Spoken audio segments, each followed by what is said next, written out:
Paz do Senhor Jesus, queridos irmãos e irmãs. Não sei de onde veio esse frio. As previsões não eram para tanto frio assim, né? Se você não tiver com a sua Bíblia aberta, por favor, abre lá em Abacuque, capítulo 1. Abacuque, capítulo 1. Queria reler com vocês dos versículos 1 ao 12, que é o texto que a gente tem aqui para expor nesse momento. Abacuque 1, do 1 ao 12. Encontraram? Abacuque é um pouquinho difícil de encontrar, mas acho que vocês acharam, né? Vamos lá, versículo 1. A advertência revelada ao profeta Abacuque. A primeira queixa de Abacuque. Até quando, Senhor, clamarei por socorro sem que tu ouças? Até quando gritarei a ti violência sem que traga salvação? Por que me fazes ver a injustiça e contemplar a maldade? A destruição e a violência estão diante de mim. Há luta e conflito por todo lado. Por isso a lei se enfraquece e a justiça nunca prevalece. Os ímpios prejudicam os justos e assim a justiça é pervertida. Aí vem a resposta de Deus. Olhem as nações e contemplem-nas. Fiquem atônitos e pasmem, pois nos dias de vocês farei algo em que não creriam se lhes fosse contado. Estou trazendo os babilônios, nação cruel e impietosa, que marcha por toda a extensão da terra para apoderar-se das moradias que não lhe pertencem. É uma nação apavorante e temível, que cria a sua própria justiça e promove a sua própria honra. Seus cavalos são mais velozes que os leopardos, mais ferozes que os lobos no crepúsculo. Sua cavalaria vem de longe, seus cavalos vêm a galope, vêm voando como ave de rapina que mergulha para devorar. Todos vêm prontos para a violência. Suas hordas avançam como o vento do deserto, e fazendo tantos prisioneiros como a areia da praia. Menosprezam os reis e zombam dos governantes. Riem de todas as cidades fortificadas, pois constroem rampas de terra e por elas as conquistam. Depois passam como o vento e prosseguem, homens carregados de culpa, a quem tem por Deus sua própria força. Até aqui, acho que é o texto que a gente vai expor. Bom, eu recebi a missão então de falar um pouco a respeito, de fazer essa introdução a respeito de Abacuque, falar um pouco sobre quem foi, o seu tempo, o seu contexto social. E eu queria começar, a princípio, falando a respeito do próprio personagem que é Abacuque. E a verdade é que a gente não tem muito o que dizer a respeito de Abacuque.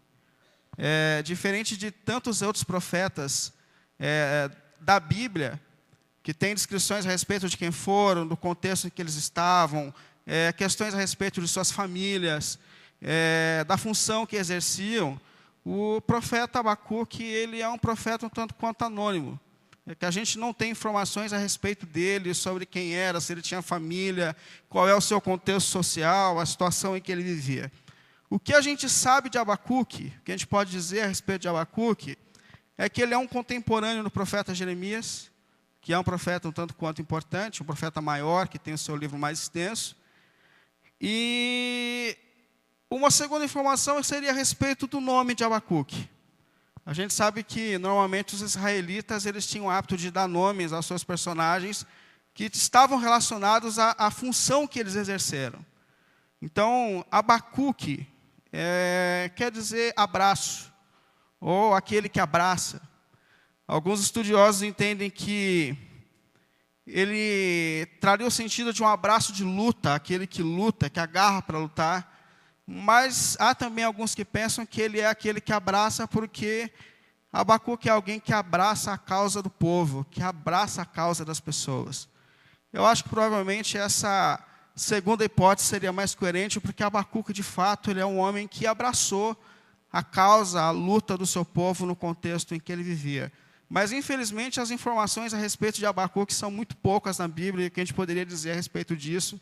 Por isso ele é conhecido até pelos estudiosos, um tanto quanto um profeta anônimo, que a gente quase não tem o que dizer a respeito dele, de quem foi, se ele tinha família, a função que ele exercia. Só essas informações de que ele é contemporâneo de Jeremias e que o seu nome representa talvez a missão que ele exerceu nos seus tempos, de ser alguém que abraça, que acolhe a nação diante do seu sofrimento. Em relação ao contexto, ao momento histórico em que Abacuque viveu, para a gente só lembrar um pouco da fase de Israel no tempo de Abacuque, lembrar um pouco da história da nação de Israel, a gente lembra que Deus começou na terra um povo para si lá em Abraão, Gênesis capítulo 12. Até o Gênesis 11, Deus ele tratava com a humanidade de uma maneira geral. Falava com todas as pessoas, ou com as pessoas que ele quisesse. A partir do Gênesis capítulo 12, Deus então começa um povo para ele na terra por meio de Abraão. E é então a partir de então que, por meio desse povo, que Deus vai se revelar, que Deus vai manifestar a sua vontade, que Deus vai separar uma nação por meio de quem ele fala naqueles tempos. É por meio de Abraão. Então vem Abraão, vem as descendências de Abraão, depois Isaque e depois Jacó. Jacó, ele é o pai das 12 tribos da nação de Israel, por meio de onde o povo começa então a crescer. E a gente sabe que os filhos de Jacó venderam um deles para o Egito, mas aquilo tinha uma providência de Deus. Então, no momento de fome no mundo, toda a nação de Israel acaba descendo para o Egito para ficar debaixo dos cuidados de José. E ali eles conseguem desfrutar então do cuidado de José, porque José tinha toda a provisão, mas a questão é que José morreu. E aquela liderança no Egito, que tinha todo aquele respeito pelo nome de José, por aquilo que José havia feito no Egito, na história da humanidade naquele tempo, também morreu. Então, a nação de Israel começa a ser oprimida no Egito pelos egípcios, e eles passam ali sofrendo como escravos por 430 anos. Até o momento que a história bíblica diz que Deus ouviu o clamor do seu povo. Então Deus decide levantar Moisés para libertar o povo dessa escravidão que eles viviam. Vocês conhecem a história. As 10 pragas no Egito, depois atravessam o Mar Vermelho. E a questão é que eles começam então a caminhar para uma terra que Deus havia lhes prometido, onde eles teriam paz, que na linguagem bíblica que emana leite e mel, que teriam alimento, que poderiam desfrutar das bênçãos de Deus. Moisés foi quem conduziu a nação de Israel a essa terra prometida por Deus. Ele guiou a nação de Israel. Mas Moisés não entrou na terra prometida. Quem assume na hora de entrar é Josué. Até o momento em que a nação então de Israel invade, começa então a tomar posse dessas terras que Deus lhes havia prometido. E a questão é que depois que eles têm uma vida que começa a se organizar, que a vida começa a fazer sentido para eles, que eles começam a ganhar então essas terras que Deus lhes havia prometido, que eles têm liberdade, que eles têm uma terra que produz, que cada um começa a ter a sua parte, o seu terreno. Na verdade, naquele momento em que a vida começa a ficar mais tranquila, a nação de Israel começa a esquecer de Deus. Infelizmente, esse é um contexto, na verdade, da nossa vida, né? Normalmente, quando a vida começa a ficar um pouco mais tranquila, nós tendemos a orar menos, a buscar menos Deus. A gente acha a leitura bíblica mais cansativa, a gente encontra mais razões para não congregar, para não vir à igreja. E é exatamente o que acontece com a nação de Israel. No momento em que eles percebem que a vida está ficando mais tranquila, e eles então começam de novo a se afastar de Deus, a adorar outros deuses, a romper com as leis de Deus. Então Deus decide que ele vai punir a nação de Israel. E ele começa então a levantar profetas para chamar a nação de Israel ao arrependimento, o povo de Deus ao arrependimento, mas a nação ignora, não atende os profetas, até o momento que Deus de fato define que ele vai trazer juízo sobre o seu povo, que ele vai permitir juízo sobre o seu povo, porque é um povo que não se arrepende, de coração duro. E a gente tem que lembrar que nesse tempo, o povo de Deus estava dividido. Existia o reino do norte e o reino do sul. Isso porque quando Salomão morreu, a questão dos impostos estavam muito altas, isso por consequência do reinado e do governo do próprio Salomão. Os impostos estavam muito altos. Então o filho dele assume o reino, Roboão, E a liderança da nação de Israel, ela vem conversar com Roboão para que ele abaixe os impostos, porque estavam muito pesados sobre eles. E Roboão, então, vai buscar conselho a respeito desse pedido da nação de Israel. Primeiro ele fala com os antigos conselheiros. O que eu devo fazer? E eles dizem, não, a gente precisa maneirar os impostos, porque de fato está pesado para a nação, eles não estão suportando. Mas ele pega uma segunda opinião, ele pega de uns amigos mais jovens, mais rebeldes, e esses amigos de Roboão dizem, que baixar imposto? Vamos subir os impostos. Diz para eles que se na gestão do teu pai foi ruim, agora eles vão descobrir o que é uma vida difícil. Quando os líderes de Israel escutam essa resposta, eles rompem com esse governo. É naquele momento que a nação de Israel, então, se divide. Das 12 tribos de Israel, 10 rompem com o governo de Roboão. E levantam outro rei para governar sobre eles. Das 10, só 2 ficaram, que é a tribo de Judá e a tribo de Benjamim. E eles dividem, assim, as terras, as regiões, mas aqui existem 2 governos separados nesse tempo. O primeiro juízo de Deus, ele vem sobre o reino do norte, que tem essas 12 tribos de Israel. E Deus, então, manda a Síria, que pune, que devora aquela nação, que acaba com tudo aquilo que eles já haviam possuído, conquistado. Eles perdem a liberdade, eles perdem o prazer das promessas que Deus já estava lhes dando, e são devorados. Mas a nação de Judá, ela continua lutando, livre, e passam ali provavelmente 136 anos que eles continuam com o seu governo paralelo, continuam tocando a sua nação, tocando a sua história. Mas a questão é que a nação de Judá também se rebelava contra Deus. Era uma nação assim de altos e baixos, que ora se quebrantava, chorava, voltava para Deus, mas às vezes também começava a se rebelar de novo, e Deus chamava ao arrependimento, até o momento em que, de fato, essa rebelião contra Deus é persistente, e Deus toma também a decisão de que vai punir o reino do norte, que vai trazer juízo ao reino do norte também. Aliás, reino do sul, o do norte já tinha sido punido. É nesse momento histórico que Abacuque é levantado por Deus. Nesse momento em que, por meio do outro profeta, ele já tinha alertado que ele traria punição à nação de Israel. Nesse momento em que Deus já havia decidido que ele traria juízo sobre o povo de Judá. Que Abacuque, então, é levantado e levanta o seu clamor diante de Deus. Nesse momento histórico. E Abacuque, ele é um profeta tanto quanto diferente. Por quê? Porque, normalmente, os profetas de Deus, eles trazem a palavra de Deus ao povo. Eles dizem, olha, aqui, assim diz o Senhor, assim diz o Senhor, assim diz o Senhor.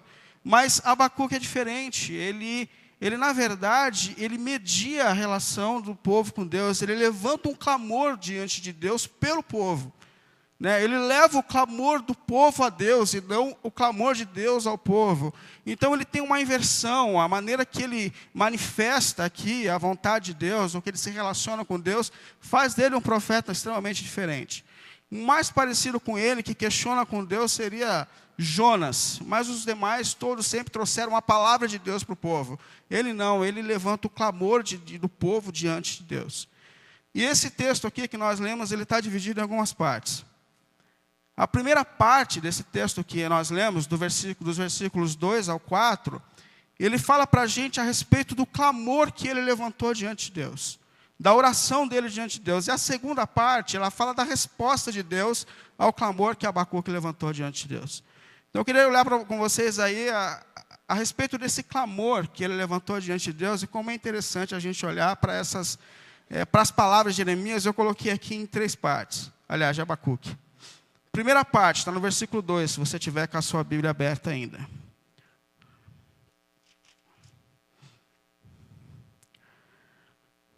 Até quando, Senhor, clamarei por socorro, sem que tu ouças? Até quando gritarei a ti, violência, sem que tragas a salvação? Interessante que essa primeira parte da oração de Abacuque, essa questão, por que eu clamo ao Senhor e o Senhor não me responde? Por que o Senhor não escuta a minha oração? Por que o Senhor não responde a minha questão? Por que o Senhor não se manifesta? Eu clamo por socorro e o Senhor não me escuta. E mais, ele chega a perder as estribeiras, né? Eu grito diante do Senhor, eu estou gritando diante do Senhor. Violência, e mesmo assim o Senhor não responde, o Senhor não me ouve. Por que o Senhor não responde? Abacuque está olhando para a situação social do ambiente em que ele vivia, onde os pobres eram oprimidos, onde as leis eram quebradas. Essa é a situação do próprio povo de Deus, onde a violência só aumentava cada dia mais. Aumentava cada dia mais. O mal, ele predominava na nação de Israel. Os malvados predominavam na nação de Israel. Os justos, eles tinham uma vida mais sofrida do que as pessoas um pouco mais justas. Porque perfeito ninguém é. Mas ele prestava atenção e percebia que as pessoas que eram mais injustas, elas estavam desfrutando de uma qualidade de vida melhor do que aquelas que eram um pouco mais justas. E ele não consegue entender por que Deus não responde ao seu clamor, por que essa impressão de que Deus não está vendo o que está acontecendo, por que Deus não se manifesta, por que Deus não reage, por que Deus não manifesta justiça. O que está acontecendo, Senhor? Por que eu clamo ao Senhor? E por que eu estou vendo essas coisas, clamando ao Senhor, e o Senhor não me responde, o Senhor não me atende, o Senhor não fala comigo, eu não consigo entender. É esse vazio de ter a impressão de que Deus não está escutando uma oração, um clamor, e que Ele não está vendo a injustiça social dos seus tempos. E, na verdade, é assustador a gente observar como o clamor de Abacuque, como o contexto social de Abacuque tem tudo a ver com o nosso. Né? E como as sensações de Abacuque têm tudo a ver com as nossas sensações. Porque, primeiro, ele clama em tempos onde os pobres são oprimidos, o que não tem nada de diferente dos nossos tempos. Ele clama no tempo onde as leis, elas parecem que só funcionam para aqueles que são mais desfavorecidos. Dizem que 70% das pessoas que estão em presídios no Brasil, se elas fossem ricas, elas não estariam presas. 70%.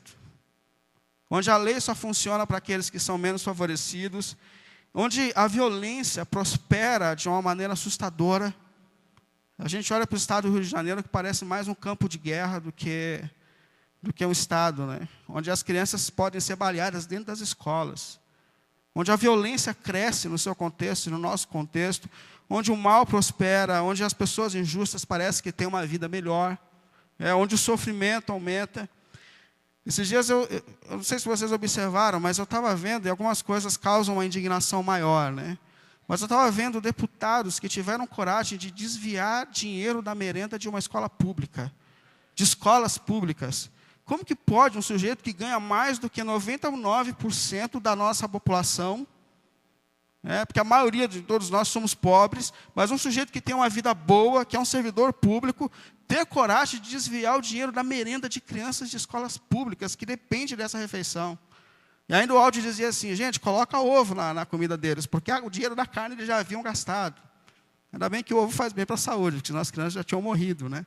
Mas como pode alguém ser tão mal assim? Tem esse pastor falso pastor, né? A Globo faz questão de dizer que ele é pastor, que teve coragem de colocar fogo num cômodo com 2 crianças dentro. Como que pode uma coisa dessas? Como que pode uma situação dessa? Um homem que é chamado de pastor, e depois descobriram que ele abusava daquelas crianças, e um deles era filho, e o outro era afilhado, né? Era filho da esposa dele. Como que pode uma maldade tão grande? Portanto, esse clamor de Abacuque é o nosso clamor, de a gente entender por que Deus não está agindo diante dessas questões. Né? Onde está Deus? Por que Deus não está vendo?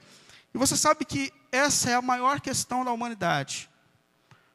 Essa é a maior argumentação de ateus, porque ateus muitas vezes conhecem a Bíblia melhor do que crentes.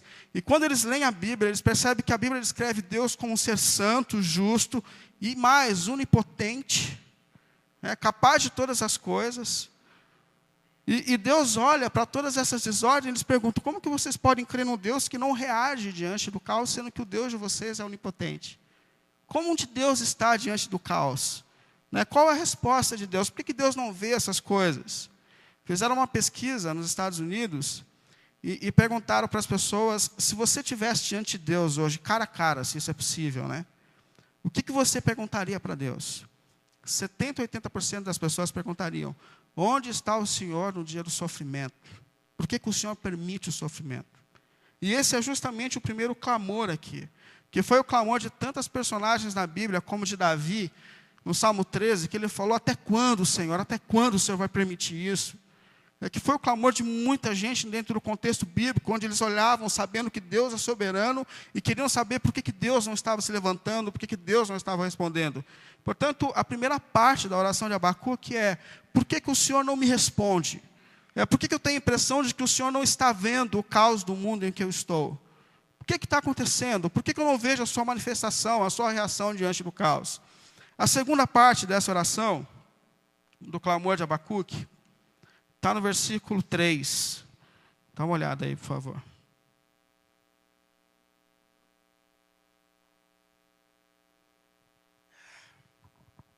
Versículo 3.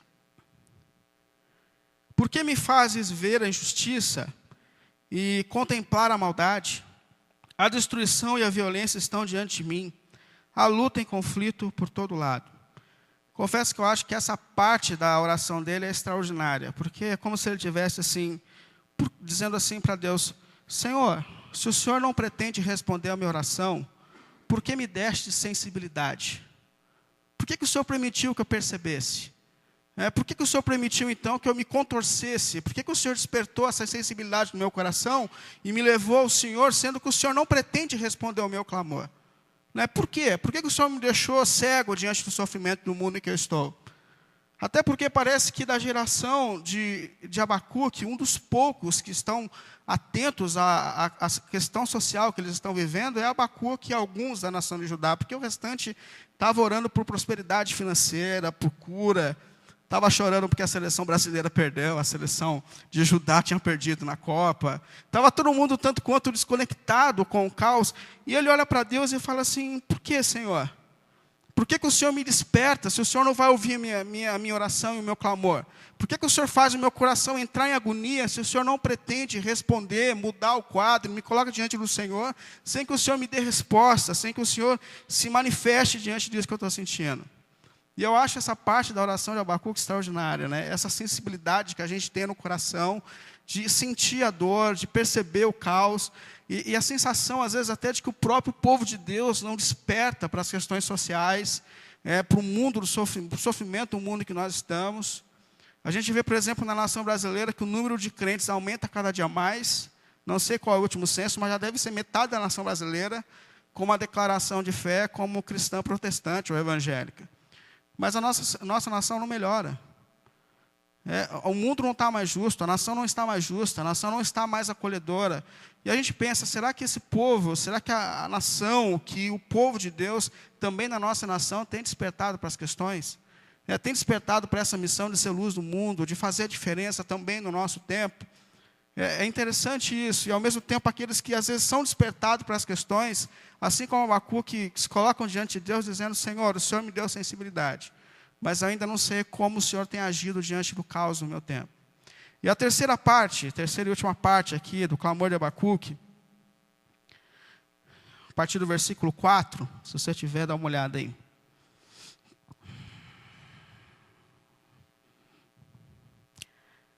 Por isso a lei se enfraquece e a justiça nunca prevalece. Os ímpios prejudicam os justos, assim a justiça ela é pervertida. Essa terceira parte da oração aqui é como se ele dissesse para Deus: como o Senhor não age, como o Senhor demora para responder, a situação só está piorando.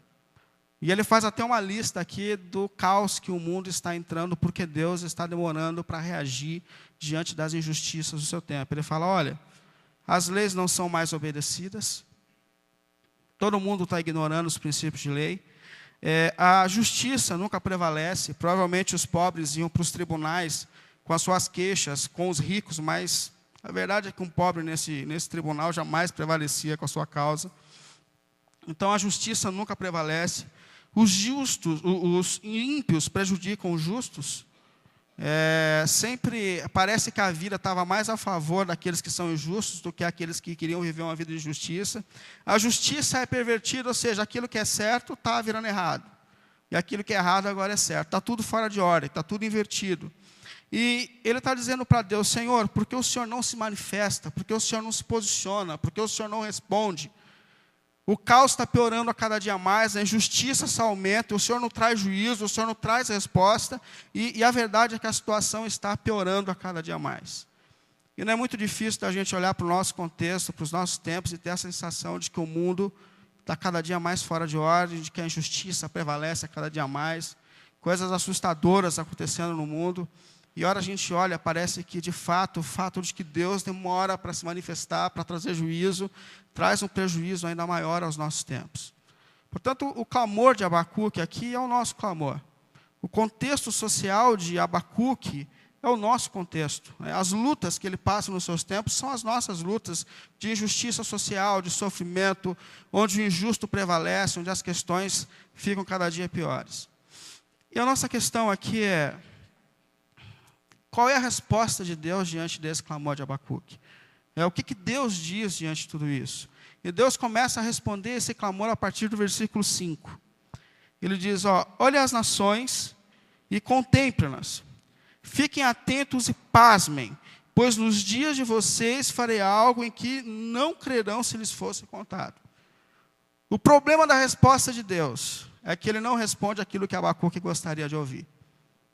E esse é um problema, porque ele diz assim, olha para as nações, ou seja, olha os povos ao seu redor. Olha os povos poderosos que estão. E naquele tempo, a Síria, o Egito e a Babilônia vinham dominando tudo, o mundo, devorando tudo. Então, olha para os povos fortes que estão ao seu redor. Dá uma olhada ao seu redor. E ele fala, fiquem impressionados com o que vai acontecer. E o que aconteceu veio 30 anos depois, quando a Babilônia veio e entrou na nação de Judá e começou a destruir tudo que eles tinham. Mas olhem para o que vai acontecer. E mais, ele faz uma questão aqui interessante. Ele fala assim, não creriam se fosse contado. Que representa essa hostilidade da humanidade diante do juízo de Deus. E sempre foi assim. No tempo de Sodoma e Gomorra, as pessoas não acreditavam que Deus traria juízo, e Deus trouxe juízo. Nos tempos de Noé deve ter passado uns 120 anos, dizem alguns estudiosos, construindo a arca. E queira ou não, enquanto ele construía a arca, ele pregava o arrependimento, porque a única fuga que existiria para o juízo de Deus era a arca. E as pessoas também não acreditavam que o dilúvio viria. Nesse tempo de Abacuque mesmo, as pessoas não acreditavam que Deus traria juízo. Então, olha para o redor.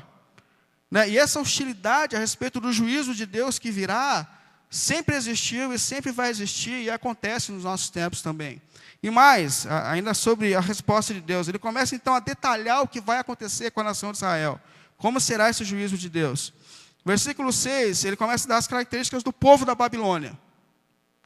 É um povo cruel, impetuoso e violento. Ainda na segunda parte desse versículo eles falam que marcham sobre a largura da terra. Ou seja, um povo que marcha com o desejo de dominar todos os povos da terra. Eles estavam possessos pelo desejo de tomar tudo que tivesse pela frente. Tanto é que quando tomaram a nação de Judá, eles nem queriam tomar Judá, eles estavam indo para lutar com o Egito, acharam aquela regiãozinha pequenininha e falaram, vamos invadir aqui também, e invadiram. Então eles queriam tomar tudo que tinha pela frente, queriam invadir todos os lugares. Versículo 7, eles tinham as suas próprias leis, povo que faz as suas próprias leis. Ou seja, não sei se existia um consenso de lei naquele tempo universal, que regia, mas o consenso moral sempre existiu sobre as pessoas. Mas eles não estavam nem um pouco preocupados com as leis que eram estabelecidas. Eles faziam as suas próprias leis. Eles faziam as suas próprias regras. Não se submetiam à ordem de ninguém, ao governo de ninguém. E pior de tudo, versículo 8, esse eu vou até ler. Seus cavalos são velozes, são mais velozes que leopardos, mais ferozes que os lobos no crepúsculo, sua cavalaria vem de longe, seus cavalos vêm a galope, vem voando como ave de rapina que mergulha para devorar. Além de toda essa fúria e toda essa maldade, os caras ainda eram poderosos de guerra. Eram bons de guerra e, com certeza, a nação não prevaleceria diante de uma nação tão poderosa quando elas viessem para a guerra. Versículo 9. Ele diz aqui que eles eram inspirados para matar. Gente sanguinária, gente que tinha um instinto de guerra, mas malvada. E no versículo 10, não respeitam as autoridades. Não estavam preocupados com as autoridades das nações, eles atropelavam todo mundo. Mas aí no versículo 11, Deus dá uma equilibrada em tudo isso, que eu acho extraordinário. Ele diz assim, versículo 11. Depois passam como vento e prosseguem. Homens carregados de culpa, ou seja, eles não estão isentos da culpa, apesar daquele momento histórico estarem sendo usados por Deus para trazer juízo sobre a nação de Israel. Eles eram pessoas que carregavam a culpa. Homens carregados de culpa e têm por Deus a sua própria força. Aqui já há um sinal aqui que mesmo Deus permitindo que essa nação opressora e ruim receberia depois a punição de toda a culpa que eles tinham por fazer toda essa maldade.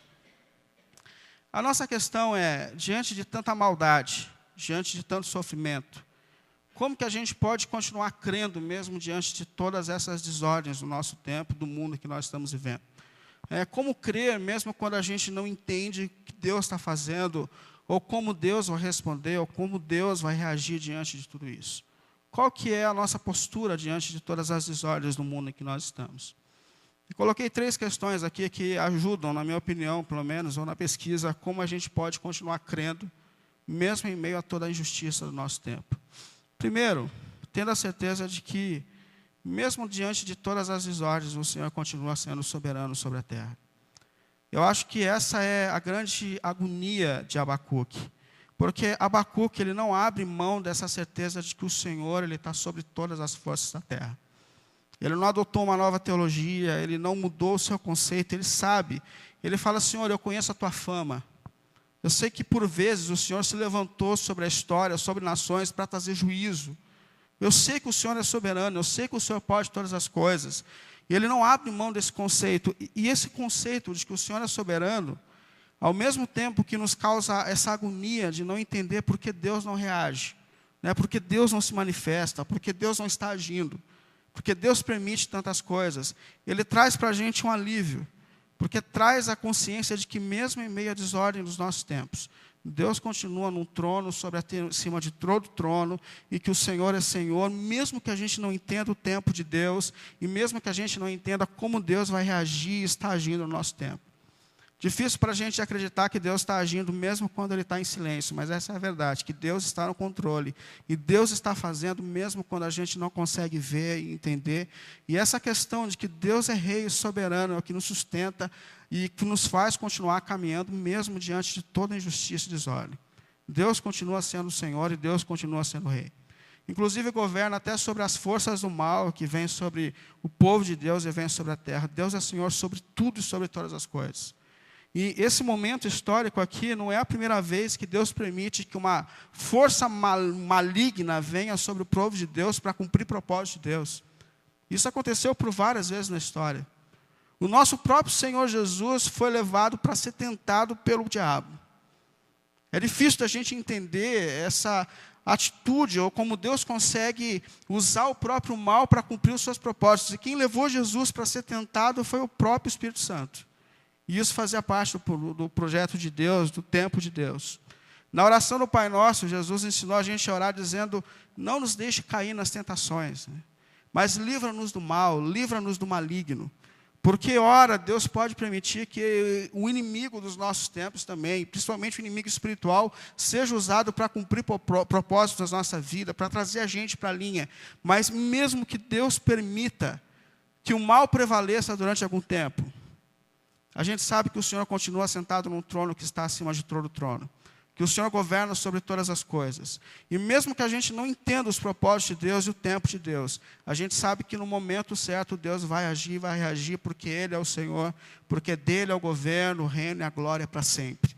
Portanto, uma das maneiras da gente lidar com a justiça do nosso tempo é acreditar que o Senhor continua no controle da história, que Ele continua sendo o Senhor, mesmo que às vezes a gente não entenda o tempo de Deus e a maneira que Deus está agindo. Uma segunda maneira que eu coloquei aqui, que a gente pode encarar as injustiças nos nossos tempos, as desordens dos nossos tempos, e ainda assim crer em Deus, continuar crendo, é a oração. É a oração. Não é pecado a gente se aproximar de Deus e colocar diante dele as nossas inquietações, as nossas dúvidas, as nossas questões. Abacuque fez isso. Até quando, Senhor? Eu não entendo o seu silêncio, Senhor. Eu não entendo porque o Senhor não está reagindo. Eu não entendo porque o Senhor não está respondendo. E isso é bíblico. O apóstolo Paulo falou, lance sobre ele toda a vossa ansiedade, lance diante de Deus tudo aquilo que tira a sua paz, que lhe causa inquietação, transforme as suas inquietações em oração, ore, busca a Deus, coloca diante de Deus, busque, lance diante dele. A questão diante da oração nem sempre Deus vai fazer aquilo que nós pretendemos que ele faça. Nem sempre. Foi assim com Moisés, que tanto queria entrar na terra prometida, e Deus falou, não vai entrar, Moisés. E o negócio é o seguinte, eu não quero mais falar com você a respeito disso, e não vai entrar. O apóstolo Paulo orou a Deus, dizendo, Senhor, eu tenho um espinho na carne, eu preciso que o Senhor tire o espinho na carne. Até o momento que Deus falou, não vou tirar, Paulo. A minha graça te basta, não vou tirar. Mas mesmo assim, a gente tem que colocar diante de Deus as nossas inquietações. Foi assim que Abacuque fez. E eu acho incrível observar que mesmo que Deus não tenha respondido da maneira que Abacuque queria, Deus não tenha dito aquilo que Abacuque queria, alguma coisa acontece no íntimo de Abacuque, e é o que acontece no nosso íntimo quando a gente clama a Deus. Mesmo que Deus não faça aquilo que a gente quer, Deus faz que alguma coisa aconteça dentro de nós, para que a gente consiga lidar com o contexto e com a vida que a gente está levando, com o mundo desordenado em que a gente está vivendo. Tanto é que, a princípio, Abacuque começa dizendo, até quando, Senhor? Por que o Senhor não me escuta? O Senhor está demorando para responder, e a desordem só piora no mundo em que nós estamos. Mas, no fim, Abacuque 3, dá uma olhada lá, que é o texto mais conhecido de Abacuque, Abacuque 3, 17 e 18.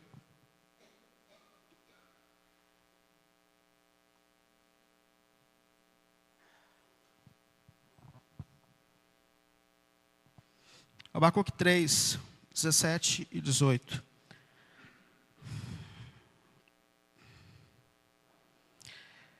Mesmo não florescendo a figueira,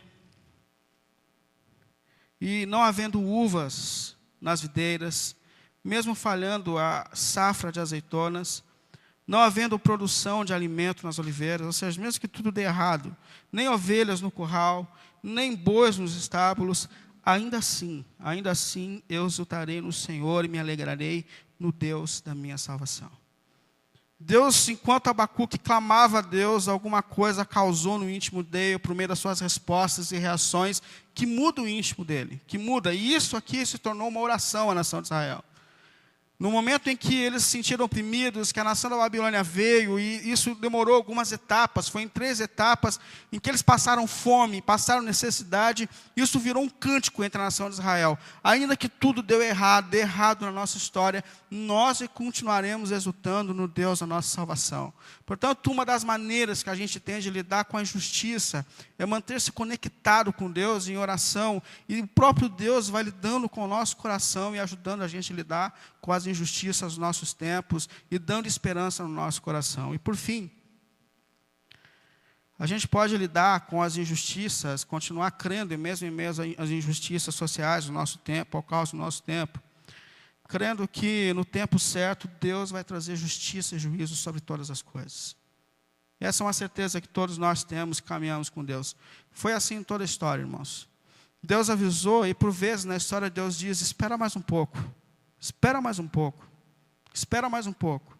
Por vezes Deus está para entregar nações, a nação de Israel, mas Ele fala, espera mais um pouco, deixa a maldade daquela nação se aprofundar um pouco mais, até o momento que eu vou me levantar e eu vou trazer juízo. Espera mais um pouco, e por vezes Ele fez isso, Ele fez em Sodoma, Ele fez em Noé, Ele fez com a própria nação de Israel, e depois Ele pune os povos opressores, e lá no Apocalipse está escrito que João viu almas injustiçadas na história, que clamavam diante de Deus, continuamente dizendo, até quando, Senhor? Até quando o Senhor não vai punir os injustos do nosso tempo? Até quando, Senhor? Até quando o Senhor vai permitir a injustiça do nosso tempo? E a resposta de Deus é, espera mais um pouco. Espera mais um pouco, porque no momento certo, de uma vez por todas, eu vou levantar e trazer juízo sobre todas as coisas, e eu vou punir todos os injustos da história, mas espera mais um pouco, porque no momento certo da história, eu vou me levantar e eu vou trazer justiça sobre todas as coisas, porque Deus é justo. E a justiça é uma questão moral para Deus daquilo que Ele é. Portanto, a maneira da gente lidar é crer que no momento certo, no tempo certo, Deus vai trazer justiça sobre todas as coisas. Deus vai se levantar do seu trono e vai levar a gente para um lugar onde não habita mais injustiça. Mas a nossa fé aqui é continuar esperando esse dia. É continuar crendo mesmo às desordens, mesmo que a gente não entenda, mesmo que a gente não compreenda. Continuar crendo que Deus vai se levantar do seu trono. E que muito em breve Ele vai trazer justiça sobre tudo e sobre todas as coisas. Amém? Amém. Vamos ficar em pé para a gente orar?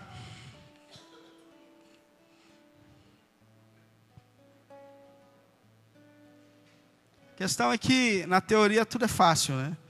Difícil é a gente lidar de fato com as desordens dos nossos tempos. Difícil são aqueles que estão sofrendo injustiça, que estão sendo oprimidos. Difíceis são aqueles que já sofreram a injustiça e ora olharam para Deus e falaram, será que Deus ainda me olha? E continuar crendo e continuar esperando o tempo de Deus. Mas por meio da oração, Deus pode mudar o nosso coração. Por meio da oração, Deus pode causar mudanças em nós, assim como causou em Abacuque, para que a gente consiga dizer, ainda que tudo continue dando errado, eu sei que eu tenho a salvação, e eu sei que o Deus da minha salvação, no momento e no tempo certo, Ele vai se levantar do seu trono e vai trazer justiça sobre todas as coisas.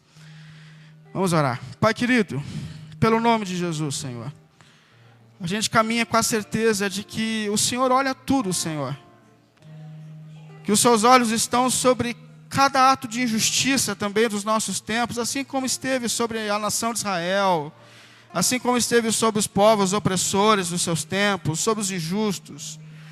E nós estamos aqui muitas vezes com os nossos corações cheios de questões, Senhor, de porquês e porquês e porquês, mas nós escolhemos continuar confiando no Senhor, confiando que no tempo certo, no momento certo, o Senhor há de se levantar e trazer justiça sobre todas as coisas e sobre todos, Senhor.